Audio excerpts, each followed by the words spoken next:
Good evening, everyone. Welcome to another episode On Deck here on FTSN. I'm Russ Morgan. Hope everybody's having a good night. A lot of good MLB and college baseball action. Obviously, we got the College World Series coming up, so a lot of good players out there in Omaha, Nebraska to follow. MLB right here in the middle of action in June, but want to talk about the College World Series first as 8 teams descend on Omaha. Got Georgia Bulldogs, Texas Longhorns, North Carolina Tar Heels, Ole Miss Rebels, West Virginia Mountaineers, Alabama Crimson Tide, Oklahoma Sooners, and Detroit Trojans. Very interesting, in my opinion. First, the number 1 and 2 overall seed both got eliminated. Number 1 overall UCLA got eliminated in 3 games, losing to Cal Poly game 1 and losing to St. Mary's in extra innings in game 3. So they got number 1 seed got eliminated, and Georgia Tech got eliminated on the last day of regional play by Oklahoma, who's now in the World Series. On the UNC or Georgia side, who is right now the highest remaining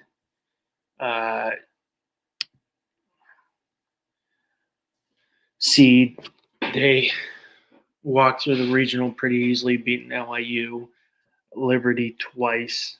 A lot more interesting for them. In the super regionals, won 13-12 in a barn burner against Mississippi State and 11-9 against Mississippi State. 2 unbelievable games back and forth, a lot of offense. The number 5 overall seed, the UNC Tar Heels, beat VCU, East Carolina twice, and then came back against USC and lost game 1, won game 2 4-0, and then won game 3 in a walk-off in pretty good fashion.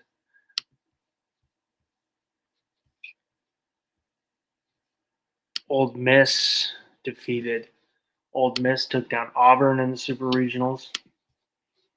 They ended up winning the Lincoln Regional, sweeping that. Troy, who was the exciting one, lost to Miami in the first game, which usually about 80% of the time the number 1 seed goes through, but definitely if you lost 10-5 to Miami in the first game, ended up beating Miami 9-5, came back and had to win 2 against Florida, won those 2 games, beat Florida, and then they played Little Rock, Arkansas, and they swept Little Rock, Arkansas. Alabama's path through pretty much walked through the regional. Alabama State, and then they beat Oklahoma State. They walked through that, and then they took 2 from St. John's, who ended up upsetting that regional. Oklahoma, who is very exciting, playing the number 2 in the regional with number 2 overall seed Georgia Tech, won their first game against the Citadel, lost to Georgia Tech, came back after beating Citadel, beat Georgia Tech 15-8 game 1, and then a barn burner extra inning win 8-7. And then I think this is going to end up being the fan favorite West Virginia Mountaineers, who won the first game, lost to Kentucky 11-1. They beat Kentucky, putting up 5 runs in that ninth, in that 1 inning, and then they beat them 6-5. And then in the Supers, they walk through Cal Poly Pomona. I think it's going to be the fan favorite there in Omaha, because obviously they don't have a home team. Nebraska would have been the 1, but they don't. I think they're going to be a fan favorite. And if you've watched anything about them, I mean, when those fans are raucous, and then and also when they do Country Road is unbelievable. And then Texas walked through the regional pretty easily, and then swept Oregon. But I think it's going to be pretty exciting. I mean, you got one side of the bracket that's pretty deep. You got Georgia, you got Texas, Alabama, and Oklahoma, the SEC side of the bracket. I mean, Texas is definitely this is going to be a wild card side of the bracket. Deep pitching staff, Omaha experience bound lineup, but they got a tough bracket with Georgia, Oklahoma. But it feels like probably the most complete team left. They've been playing uh, really good baseball right now.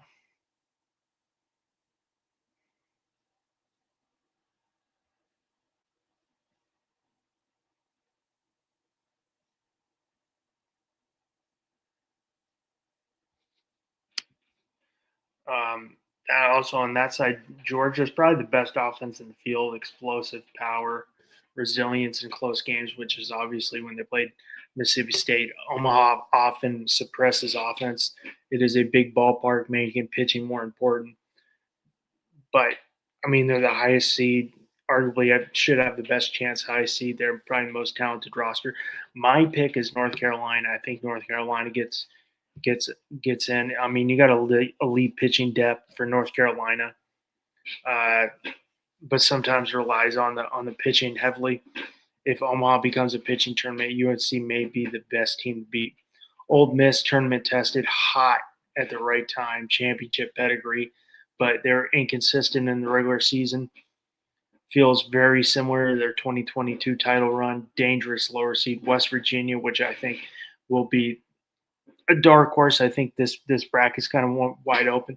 First ever appearance in Omaha, 45 wins, excellent pitching, favorable side of the bracket, could make the finals. And also Pat McAfee is going to be in there, so maybe they play better for them. Oklahoma Sooners are playing really loose. Obviously, they beat Georgia Tech in Atlanta, swept through the Super Regionals, SEC tested, drawn in the toughest bracket, but don't sleep on Oklahoma. Alabama strong pitching, homegrown roster, first trip to Omaha since '99. Less firepower than Texas and Georgia, but they can make a run of it. Also, they're going to have a top pick in Justin LeBron. And then you got the Cinderella story and the 3 seed in their bracket, the Troy Trojans, fearless underdogs, score runs against top competition. First ever trip to Omaha. Least talented roster remaining on paper. No one expects them here, but they might actually be able to knock off a major program. I wouldn't be surprised. I think this. You knocked out Florida twice. If you're in your betting, I'm going North Carolina because of the pitching depth, because it's a big yard. But if you are a betting person, North Carolina is the betting favorite right now. Balanced roster with strong pitching depth. Texas right there. Elite offense, experienced pitching staff, consistency near the top of the boards. And then you got Georgia and Auburn. Georgia, excuse me, not Auburn. SEC power teams built for a deep postseason run. Mississippi State. West Virginia, strong regional performance. I think they're going to be the darlings in Omaha. And I wouldn't count out Ole Miss.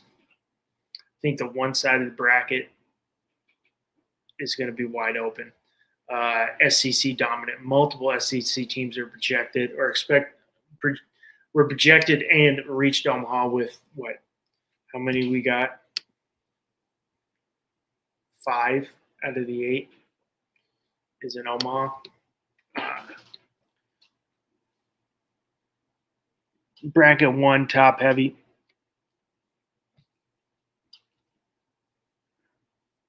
Let's see, I'm going to get some player stats right now because we got some really exciting players that could be high draft picks. North Carolina is probably the most complete team in Omaha of elite staff. Defense doesn't break under pressure, and they need to avoid bullpen fatigue. Ole Miss, championship pedigree, is a wild card, thrives in elimination games, and they've been there before to take advantage of it. Alabama is the pitching trap team. Low scoring games, bullpen heavy wins, drags opponents into a 3-2, 4-3 game. If they can get 2 elite starts, they can win that side of the bracket. Troy's pure chaos. I don't think if if they can get early offensive explosion, they can break a bracket structure. If not depth, they don't have the depth. Sorry, I'm going to get some top players to watch. Daniel Jackson, outfielder from Georgia, one of the hottest bats in this tournament. In the Super Regionals, had multiple home run games, including a huge breakout stretch, power production during Georgia's run, middle of the order bat who could flip a game. Ryan Luho, key lineup bat, part of Georgia's surge when they scored 39 runs in the Super Regional, consistent RBI production. And then Michael O'Shaughnessy, big postseason home run. North Carolina's got just Jason DiCarlo, who's phenomenal against USC, who kept them in that game, and they ended up winning. Line 9-inning pitch, 0 runs, the big start of the year to clinch that type. Ace command pitcher, Omaha type arm. Owen Hull, this guy, delivered a massive walk-off to send UNC to Omaha from USC, clutch postseason performer in multiple eliminations. And not huge raw stats, but massive situational production. And then key rotational arm, young freshman Caden Glauber, strong outing, deciding Super Regional games, low run. Texas, starting pitcher, front of the line starting pitcher Dylan Volantis, known for swing and miss stuff and low hit outings. Ace profile. Luke Harrison, reliable in either, keeps Texas from burning bullpen early. And Carson Tinney, catcher infielder, power bat in the middle of the order. I'm also looking at Casey Borba, but that's a personal thing, the third baseman. Ole Miss, Judd Udermark, team leader in hits, home runs, and RBIs on base percentage during this run. Biggest offense engine in the lineup, can carry it back through. And then Taylor Robb, one of the hottest arms in postseason, most strong NCAA tournament start. It's really big against Nebraska, really shut Nebraska down. Some names, team offense, no single dominant stat leader for Oklahoma, but the team offense has been solid. Sooners offense has been producing 10 runs per game in stretches in postseason play, multiple hitters contributing rather than one star carrying. Alabama, Justin LeBron, top MLB prospect, offensive centerpiece, balanced average power profile. West Virginia, pitching staff's been the strong group, one of the hottest pitching staffs entering Omaha, has allowed fewer than 9 runs in most of the tournament games recently. Pitching plus low scoring is how they went. And then who's the real stars? Daniel Jackson, Jason DiCarlo, Judd Udermark at Ole Miss, Justin LeBron, Jab Baroff from Troy, one of the hottest hitters on the underdog team. He's a breakout postseason slugger, grand slam in the Super Regional, major RBI surge during the run. And then Texas rotational arms.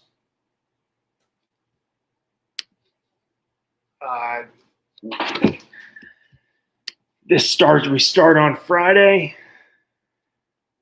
First game's at noon, I want to say. West Virginia, Troy, 2 p.m. Eastern, and then North Carolina, Ole Miss, 7 p.m. Eastern, and then Oklahoma, Alabama, and then Texas, Georgia. That feels like a semifinals, finals game right there, right off the bat. We're getting right there at 8. So it's a great game. Looking at the bracket, I think the Friday night bracket, I guess that'd be bracket 1. Flip a coin. I think UNC's definitely got the leader in the pack here, but I wouldn't count out Ole Miss. They have SEC going through a tough SEC season, tough postseason, and they have a lot of postseason experience. I think West Virginia is a great story. I think they could be those are 2 dark horses. I think UNC, if their pitching figures it out and they hit, they definitely can win it. On the other side of the bracket, toss it up. I think even Oklahoma has a shot. I think I'm going UNC Texas in the finals. I don't know who's going to win that, Texas, but Texas got the strong enough pitching to get in there. But I would toss it up.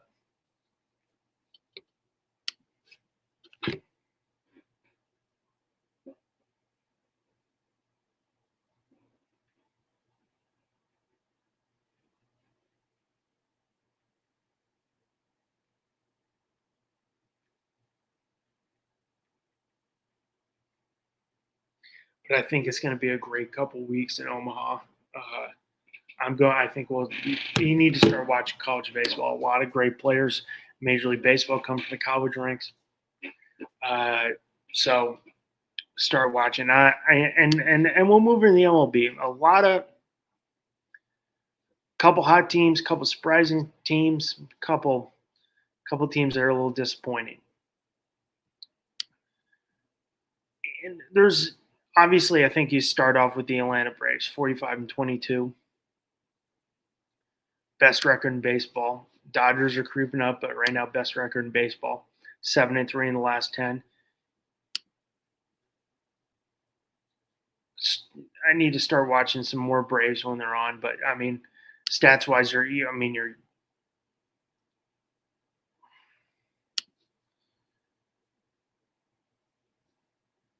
best record in baseball, best combination of offense, pitching, and depth, consistently beating good teams. They look like they could be a World Series favorite. Michael Harris, 313. Ozzie Albies, 281. You're not getting Austin Riley, only 209. Marco Durbin, 261. Ronald Acuna, 250. Drake Baldwin, another great year off his rookie of the year, 303. I could see them trying to add a. Obviously, I think everybody wants to add a bullpen piece for the Braves, but I think they could use another outfield piece. If I think they should. I did think outfield and bullpen is where the Braves should go to make them a serious World Series threat, because the Dodgers are going to be tough to get through. Pitching wise, Chris Sale 8-4. He's got 2.23 ERA. Bryce Elder 5-3, but he's 2.66 ERA. Spencer Strider's 4-1, but he's got a 4-1 since coming back in 36 innings pitched with a 4 ERA. Looking at their upcoming schedule,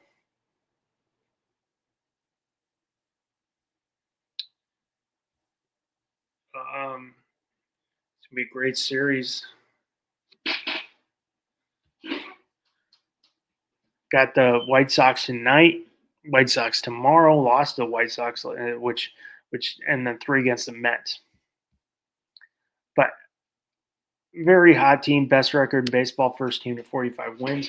I still think, and if there are any Braves, I think outfield is probably one of the spots they need to add.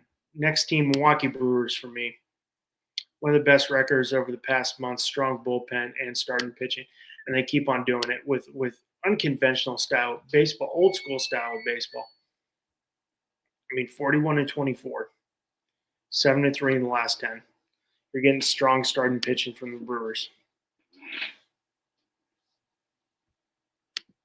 Stats wise, Wilson Contreras 286, Bryce Harang 273,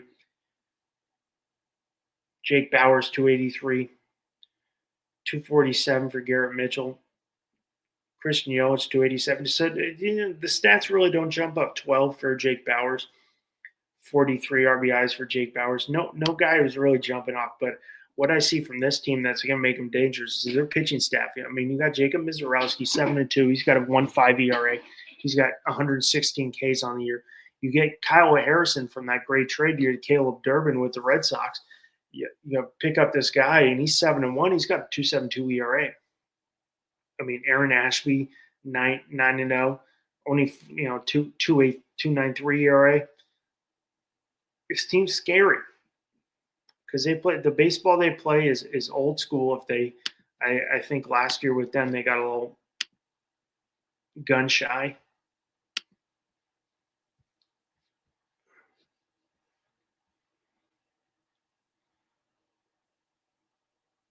I think that my last team, Philadelphia Phillies, playing excellent ball rate, deep lineup that can score in bunches, and they have obviously. That run differential is -17, but it was bad. They're 7-3 in the last 10. They're 36-31, so they're really hot right now. After that really slow start, and Trey Turner's not doing much, 226. Schwarber not doing much, 220, 235. He's got 23 home runs on the year. Bryce Harper, 263. Alex Baum, 222. Brandon Marsh, 332. Bryson Stott, 235. Justin Crawford, who's now starting to come back down to earth.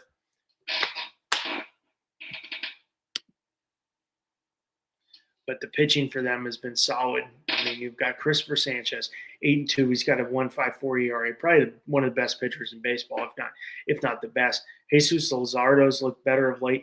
4.56. He's 4-4. Aaron Nola, 3-4 at 5.86. Zach Wheeler, 5-1 since coming back. He's got 2.22 ERA. This team's dangerous if they get going.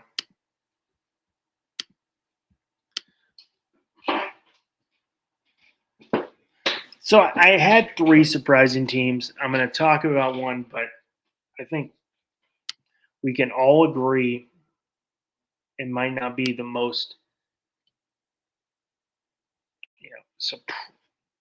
best record surprising wise, but we can all agree at this point in baseball, the Pittsburgh Pirates being 1 game over 500 is very surprising. And I like what they did. I mean, you got Nick Gonzalez, 304. O'Neal Cruz, 264. I don't know what they do in the outfield with him because he's god-awful in the outfield. Brian Reynolds, 267. 249 from the pickup for Brandon Lau. Spencer Horwitz, 286 has been solid. Connor Griffin is hurt right now, but he's 270. Once he comes back, they'll probably take slow to him because he's just turned 20. Rhino Hearn, 285.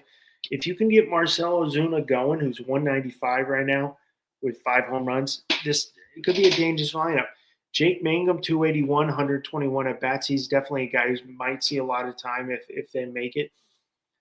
Keep on being competitive because he's a solid defensive outfielder and a scrappy hitter. Catching wise, Henry Davis, 138, and Joey Bart, 259, figuring it out. And I mean, you're getting back Jared Jones pitching wise, so the pitching. You got Paul Skeens, 2.84 ERA, 6-5 on the year. Braxton Ashford, 5-3, 3.28 ERA. Mitch Keller, 7-5, 4.81 ERA. Bubba Chandler, who struggled, 4.91 ERA. You finally get Jared Jones back, who's 1-0 with a 4.82 ERA. This team could be a little dangerous. Not dangerous, but surprisingly, surprising teams in a crowded NL and maybe steal a wild card. I think the Rays are surprising right now.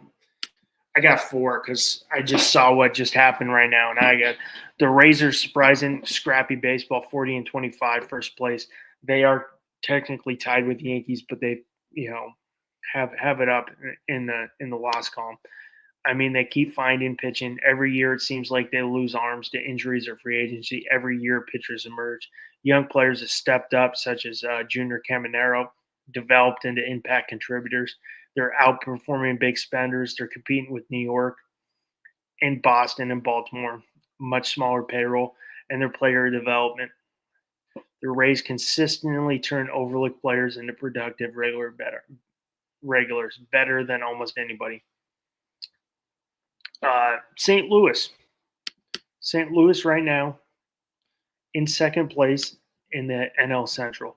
Why are they surprising? The biggest reason, no one projected them to be here. They projected to be near the bottom after moving all the veterans. Why are they this good? Jordan Walker broke out. He became the middle of the order star that many had hoped and has proved much more power than expected. Young players have produced. Players like J.J. Weatherholt, Ivan Herrera, Alex Burleson has given them far more offense than most preseasons forecasted. The pitching has been steadier than expected. The rotation wasn't viewed as a strength entering the season, but it has been reliable enough to keep them in games. And 36-28.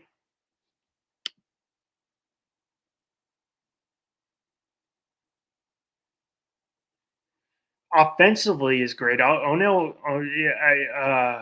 Kurt W75. Yeah, I mean, offensively, he's fine. I think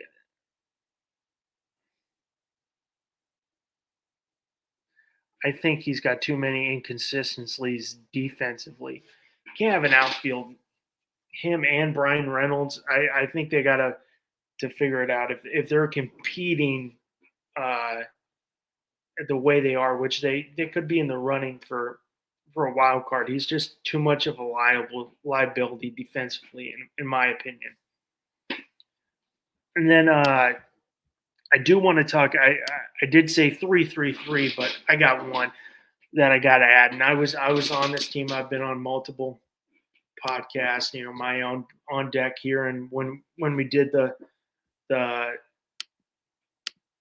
can't even remember what he called the Marlins podcast. We did it a couple times with Bobby.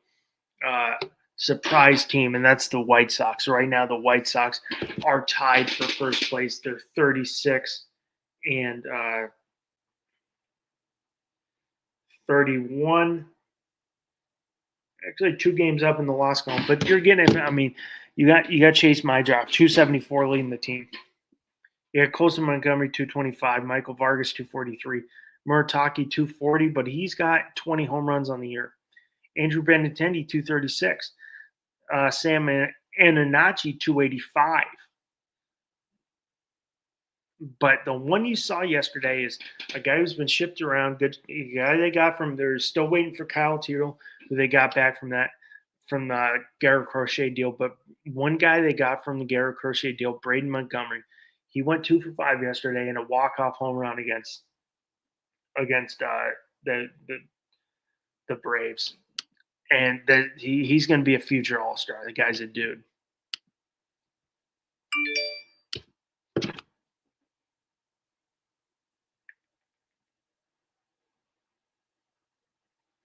Guy's that dude. But pitching hasn't been bad. Davis Martin, 8-2. He's got 2.61 ERA. Sean Burke, 3-3, 3.88 ERA. I mean, Anthony Kay, 4 ERA, 5-1. Noah Schultz, 2-4. You can figure it out. I don't know if they're going to have the pitching. Maybe they still, if they're in it, I don't know where the White Sox go because they got some players. If they're great to see that ballpark go back. I'm still. I don't know if they've. I mean, I'm excited. I got criticized a couple of times from just some close friends who love baseball about the White Sox. I think they're closer. The what they're doing is exciting.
Looks like Russ Morgan is having some